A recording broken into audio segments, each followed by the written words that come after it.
नमस्कार, वंदे मातरम। मैं बलदेव राजपूत, दुर्ग छत्तीसगढ़ से। आज हम लोग बात करेंगे दुर्ग यूनिवर्सिटी में प्राइवेट, रेगुलर, एक्स स्टूडेंट और सुपर सप्ली, जिसे हम सप्ली लास्ट चांस के नाम से भी जानते हैं, उनके फॉर्म्स के बारे में कि ये जो फॉर्म है वो कब से चालू होंगे, कब इनका लास्ट डेट रहेगा, फीस क्या क्या हो सकती है और इसके साथ ही आप इस फॉर्म को कैसे भर सकते हैं। तो चलिए शुरू करते हैं आज का टॉपिक।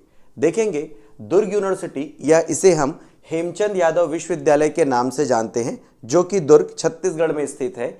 इसने 2024-25 एजुकेशनल ईयर के लिए अपना जो फॉर्म है वो जारी कर दिया है, जिसके तहत बीएससी फर्स्ट ईयर, चाहे बीएससी हो, बीए हो, बीकॉम हो, सभी के जो फर्स्ट ईयर है यूजी स्टूडेंट्स के लिए एक्स स्टूडेंट और सुपर सप्ली जिसे हम सप्ली लास्ट चांस के नाम से भी जानते हैं, मतलब जो बच्चे सप्लीमेंट्री एग्जाम में फेल हो जाते हैं उन्हें दोबारा मौका मिलता है एग्जाम दिलाने का, उसे हम सुपर सप्ली या सप्ली लास्ट चांस कहते हैं।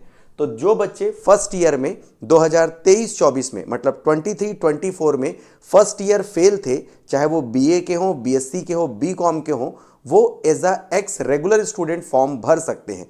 वहीं अगर मैं बात करूं जो बच्चे पिछले बार फर्स्ट ईयर के एग्जाम में फेल हुए थे और एक सब्जेक्ट में फेल हुए थे और सप्ली एग्जाम दिए थे और सप्ली एग्जाम में फिर से फेल हो गए, तो वो सुपर सप्ली या सप्ली लास्ट चांस का फॉर्म भरेंगे। वहीं अगर कोई बच्चे फर्स्ट ईयर में वापस से रिपीट करना चाहते हैं, मतलब अगर वो प्राइवेट स्टूडेंट नहीं है, तो उस कंडीशन पे जो भी बच्चे हैं वो कहाँ अप्लाई करेंगे। जब भी आप फॉर्म भरेंगे तो उसमें एक ऑप्शन आएगा एक्स स्टूडेंट्स के लिए नॉन एनईपी में आप अगर रेगुलर यूजर आईडी करके आप डालते हैं और आपका पुराना वाला अगर आप पासवर्ड डालेंगे, तो उस कंडीशन पे कोई भी एक्स स्टूडेंट, मतलब भूतपूर्व छात्र, और सुपर सप्ली यानी कि जो आपके सप्ली लास्ट चांस के बच्चे हैं, वो फर्स्ट ईयर का फॉर्म भर पाएंगे। इसको लेके बहुत ज़्यादा कन्फ्यूज़न था कि जो फर्स्ट ईयर में जो पिछले साल जो बच्चे फेल हो गए हैं वो एनईपी के तहत सेमेस्टर सिस्टम में एग्ज़ाम देंगे, या फिर जो आने वाले टाइम पे जब फॉर्म डिक्लेयर किया जाएगा तो एक्स स्टूडेंट के लिए रहेगा। एक चीज़ मैं क्लियर कर दूं, जहां तक अभी मुझे इन्फॉर्मेशन मिली है कि जो भी बच्चा फर्स्ट ईयर में रेगुलर स्टूडेंट रहा होगा और फेल हुआ होगा, वही as a ex student form भर सकता है। प्राइवेट जितने भी बच्चे थे उन्हें सेमेस्टर सिस्टम में फॉर्म भरने को बोला गया था। तो जो भी बच्चे फर्स्ट ईयर फेल हैं और वह वापस से एक्स रेगुलर स्टूडेंट के फॉर्म में फॉर्म भरना चाहते हैं, तो नॉन कॉलेज वाले आईडी में जाके, नॉन कॉलेज वाले ऑप्शन में जाके यूज़र और अपना जो आईडी है यूज़र आईडी और पासवर्ड की सहायता से अपना फॉर्म भर पाएंगे। वहीं सेकेंड ईयर और फाइनल ईयर के बच्चे, चाहे वो बीए के हों, बीकॉम के हों या बीएससी के हों, उनका रेगुलर स्टूडेंट का फॉर्म, प्राइवेट स्टूडेंट का फॉर्म, एक्स स्टूडेंट का फॉर्म और सप्ली लास्ट चांस या सुपर सप्ली का फॉर्म भी इसी तारीख पे भरा जाएगा।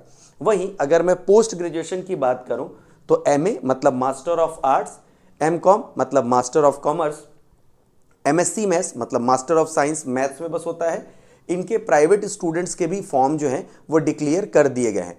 आपको स्क्रीन पर और जिस जो ब्रांचेज हैं उनके लिए जो फॉर्म का किस किस के लिए निकला है उसका जो डिटेल मैं आपको स्क्रीन पे दिखा दूंगा, जिससे आपको आसानी हो जाएगी कि कितने सारे फॉर्म दुर्ग यूनिवर्सिटी ने अभी डिक्लेयर किए हैं।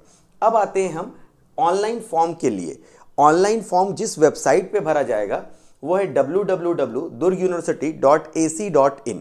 जब आप इस वेबसाइट पे जाएंगे तो आपको अलग अलग ऑप्शन दिखाएगा, जिसमें आप यूज़र आईडी और पासवर्ड का उपयोग करके इन सभी फॉर्मों को आसानी से भर पाएंगे। अब देखते हैं डेट की तरफ। तो 24/12 मतलब 24 दिसंबर से लेके 10 जनवरी तक आप बिना किसी विलंब शुल्क के फॉर्म भर सकते हैं। वहीं 11 जनवरी से लेके 15 जनवरी तक सिर्फ 100 रुपये अतिरिक्त देकर आप अपना फॉर्म सबमिट कर सकते हैं। वहीं 16 जनवरी से 20 जनवरी तक आप 200 रुपये देकर अपना फॉर्म सबमिट कर सकते हैं। वहीं 21 तारीख से लेके 25 तारीख तक अतिरिक्त 500 रुपये। एक चीज़ याद रखिएगा, ये 100 रुपये मतलब जो आपकी फ़ीस है प्लस 100 रुपीज़, जो आपकी फ़ीस है तो प्लस 200 रुपीज़। और अगर आप 21 से 25 तारीख के बीच में फॉर्म भरते हैं तो जो आपकी फ़ीस है उसमें विलंब शुल्क मतलब जो एक्स्ट्रा चार्जेस लगेंगे वो 500 रुपये देके आप जो है वो फॉर्म भर सकते हैं। वहीं जो हार्ड कॉपी सबमिट करने की जो डेट है वो 27/1/2025 तक है। लेकिन जो भी व्यक्ति फॉर्म भर रहा हो वो इतना लेट ना कीजिएगा। जिस भी सेंटर से आप फॉर्म भर रहे हैं वहाँ पर फॉर्म भरने के बाद एक बार चले जाएं और ये पूछ लें कि जो लास्ट कब से हार्ड कॉपी सबमिशन चालू होगा। जितनी जल्दी आप हार्ड कॉपी सबमिट कर देंगे उतनी जल्दी आप फ्री हो जाएंगे। वहीं 30 जनवरी तक कॉलेज अपनी सारी फॉर्मेलिटीज़ और सारे एडमिशन का जो डेट है वो जो यूनिवर्सिटी को ट्रांसफ़र कर देगा। तो ये तो रही डेट की बात। अब आते हैं हेल्पलाइन पर। तो दो अलग अलग जो कॉन्टैक्ट नंबर हैं वो यूनिवर्सिटी ने डिक्लेयर किए हैं। तो ये कॉन्टैक्ट नंबर है, मैं आपको स्क्रीन पे भी इन नंबर्स को डिस्प्ले कर दूंगा। आप कभी भी फ़ोन करें तो 10 बजे से लेके शाम 5:30 बजे के बीच में अगर दिए गए हेल्पलाइन नंबर पे आप फ़ोन करते हैं तो उम्मीद है कि आपको हेल्प की जाएगी। बीच में एक कंप्लेन आ रही थी कि इन हेल्पलाइन नंबर पे दुर्ग यूनिवर्सिटी वाले फ़ोन उठाते ही नहीं थे, लेकिन अभी वर्तमान समय में स्थिति थोड़ी सी बदल गई है। इन फ़ोन नंबर्स पर अगर आप कॉल करते हैं तो फ़ोन उठाया जा रहा है, इवन आपके जो क्वेश्चन है उनके आंसर दिए जाते हैं। अगर आप इन क्वेश्चन से असंतुष्ट हैं या आंसर से असंतुष्ट हैं, आपने जो प्रश्न पूछा अगर वो बता पाने में असमर्थ हैं, तो आप एग्ज़ाम सेल में दुर्ग यूनिवर्सिटी आएँ, वहाँ एग्ज़ाम सेल होता है। किसी भी यूनिवर्सिटी में एक एग्ज़ाम सेल होता है, उस एग्ज़ाम सेल में जाके आप अपने डाउट को क्लियर कर सकते हैं। या फिर अगर वहाँ आपको ना मिले आंसर तो लोकपाल के पास जा सकते हैं, और लोकपाल के पास भी आपको सेटिस्फैक्ट्री आंसर ना मिले तो आप कुलपति से अपॉइंटमेंट लेकर मिल सकते हैं। एक चीज़ याद रखिएगा, हेल्पलाइन नंबर के अलावा जो भी आपके नियरेस्ट कैफ़े होंगे या चॉइस सेंटर होंगे वहाँ भी फॉर्म भराए जाते हैं, तो आप वहाँ जाके डायरेक्ट बात कर लें। बहुत सारे बच्चों को मैंने देखा है वो कोशिश करते हैं कि मोबाइल से ही फॉर्म भर ले। देखिए, हर चीज़ मोबाइल से कर पाना पॉसिबल नहीं होता, कई बार एरर हो जाता है। तो अगर ऐसी कोई गलती अगर आपसे हो जाती है फॉर्म भरने के टाइम, तो कुछ शुल्क देकर आप उसे अपने कॉलेज में या यूनिवर्सिटी में ठीक करा सकते हैं। कोशिश कीजिएगा फॉर्म भरने में कोई भी गलती ना हो। ऐसे चॉइस सेंटर या ऐसे इंटरनेट कैफ़े से फॉर्म भराएं जो रेगुलर फॉर्म भरते रहते हैं, ताकि गलती होने की संभावना कम हो। अगर इतने होने के बाद भी अगर किसी टॉपिक पे या किसी ऑप्शन पे आप गलत कर लेते हैं तो यूनिवर्सिटी में कुछ नियत शुल्क देकर आप उसे ठीक करा सकते हैं। वहीं मैं बात करूं फीस की, तो नॉर्मली जो यूजी में बीए और बीकॉम की फ़ीस रखी गई है रेगुलर स्टूडेंट की, वो रखी गई है 1100 रुपये। वहीं जो प्राइवेट स्टूडेंट हैं उनकी 1610 रुपये। वहीं जो एक्स स्टूडेंट हैं, एक्स रेगुलर स्टूडेंट, उनकी 1100 रुपये। और सुपर सप्ली या सप्ली लास्ट चांस के जो बच्चों की फ़ीस है वो 820 रुपये रखी गई है। वहीं अगर मैं बात करूं बीएससी और बीएससी होम साइंस की, तो रेगुलर स्टूडेंट्स को देने होंगे 1130 रुपये। वहीं प्राइवेट स्टूडेंट देंगे 1610 रुपये, प्लस प्रैक्टिकल चार्जेस इंक्लूड रहेंगे। वहीं एक्स स्टूडेंट देंगे आपके 1130 रुपये। वहीं सप्ली लास्ट चांस या सुपर सप्ली वाले बच्चे 1075 रुपये देंगे। वहीं बात करें अपन मास्टर्स की, तो एमए, एमएससी और एमकॉम के जो बच्चे हैं प्राइवेट के, वो क्या करेंगे 1610 रुपये जो है वो प्राइवेट वाले देंगे। वहीं जो एक्स स्टूडेंट है उनको भी सेम 1610 ही देना है।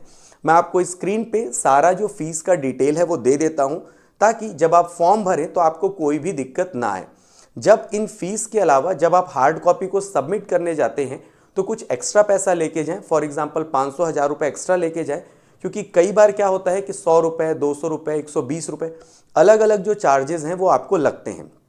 साथ ही अगर आप बीएससी कर रहे हैं और आपके अगर प्रैक्टिकल सब्जेक्ट हैं सेकेंड ईयर, फाइनल ईयर के, या जो एक्स स्टूडेंट वाले बच्चे हैं, वो भी एक बार कॉलेज से पता कर ले कि उनको प्रैक्टिकल फीस कितनी लगेगी। जहां तक मुझे पता है एक्स स्टूडेंट्स को जो है प्रैक्टिकल करने के लिए फीस नहीं देना पड़ता, उनको सिर्फ प्रैक्टिकल देना पड़ता है। अभी वर्तमान समय में जो भी बच्चे सेकेंड ईयर और फाइनल ईयर पहली बार दे रहे होंगे और एज अ प्राइवेट स्टूडेंट हो या एज अ एक्स स्टूडेंट हो, वो एक बार जाके कॉलेज में ज़रूर पता कर लें कि उनको प्रैक्टिकल फ़ीस कितनी देनी है। प्राइवेट स्टूडेंट को सारे, चाहे बीएससी हो, एमएससी वाले हों, जिनमें बीएससी वाले जितने भी बच्चे, चाहे बॉटनी हो गया, जियोलॉजी हो गया, फिजिक्स हो गया, इन सभी में आपको प्रैक्टिकल फ़ीस अलग अलग कॉलेज की अलग अलग होती है। नॉर्मली गवर्नमेंट कॉलेज की फ़ीस थोड़ी कम होगी, वहीं प्राइवेट कॉलेज की फ़ीस थोड़ी हायर साइड पे होती है। वहीं अगर मैं बात करूं कि जब आप फॉर्म भरने जाएंगे तो आप क्या क्या अपने साथ लेके जाएं, तो सबसे पहले आप जिस भी क्लास में हैं उसमें, जैसे सेकेंड ईयर का स्टूडेंट है तो आपका आईडी और पासवर्ड होगा। अगर आप फर्स्ट सेमेस्टर के होंगे तो पहले ही आप फॉर्म भर चुके होंगे।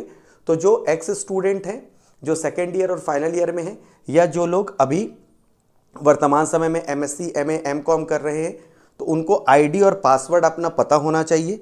वहीं आप 10th और 12th की मार्कशीट लेके चले जाएं, मार्कशीट की फोटोकॉपी, मार्कशीट पूरा लेके चले जाएं, वहाँ जो रिक्वायर्ड हो आप दिखा दें।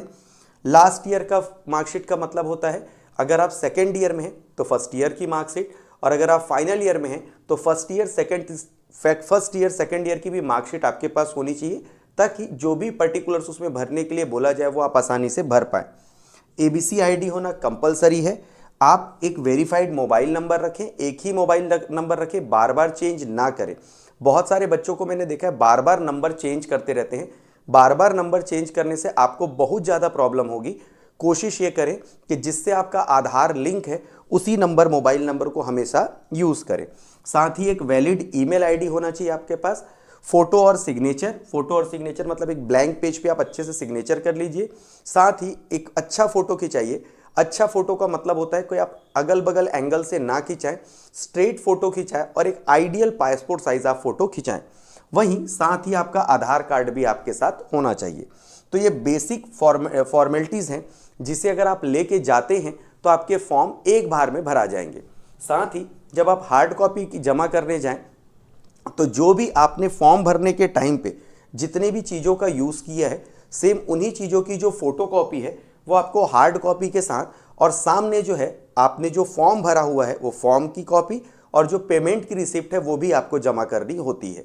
इस वीडियो के माध्यम से मैंने ये कोशिश की कि आप फॉर्म भरने जब जाएंगे तो आपको जो जो दिक्कतें होंगी उसे मैं सॉल्व कर पाया हूँ इस वीडियो के माध्यम से। अगर आपको लगता है कि मैंने कोई टॉपिक मिस किया है या मैं कोई बात इस वीडियो में नहीं बता पाया हूँ तो आप नीचे कमेंट कर दीजिएगा। आगे आने वाले वीडियोस में मैं उसे क्लियर करने का कोशिश करूंगा। मैं उम्मीद करता हूं कि आज का यह वीडियो आपको इन्फॉर्मेटिव लगा हो। इसी तरह की वीडियोस को देखने के लिए आप मेरे चैनल को सब्सक्राइब भी कर सकते हैं। तो मिलते हैं अगले वीडियो में, तब तक के लिए जय हिंद, वंदे मातरम।